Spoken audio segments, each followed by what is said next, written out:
ఒక మాట, ఏమా ఎప్పుడన్నా ఆకలి తెలిసా నీకు అని అడిగా. ఎప్పుడైనా పస్తులు ఉన్నావమ్మా, ఉపవాసం ఉన్నావా, ఎప్పుడైనా ఇంట్లో బియ్యం అయిపోయినాయండి, ఆ రోజంతా మేము అన్నం తినకుండా అట్లనే పస్తులు ఉన్నామని అని చెప్పే మాట ఉందా నీ హృదయంలో? అంటే ఆమెమందో తెలుసా, మేము అలా లేవండి, మా తండ్రి గారు ఎప్పుడు మమ్మల్ని అట్లా పెంచరా, ఎప్పుడు సమృద్ధిగానే ఉందండి మాకు అని చెబుతూ ఉంటాను చాలా మంది.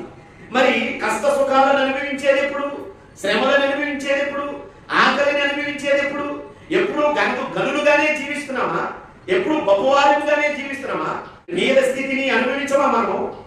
పేదలను కనికరించడానికి వచ్చాడు, దరిద్రులను లేవనెత్తడానికి వచ్చాడు, గుండె చెదరిన వారిని బాగు చేయడానికి వచ్చాడు, గాయపడిన వారి గాయములు కట్టడానికి వచ్చాడు, బలహీనముగా పడిపోయిన వారిని పైకి లేవనెత్తడానికి వచ్చాడు.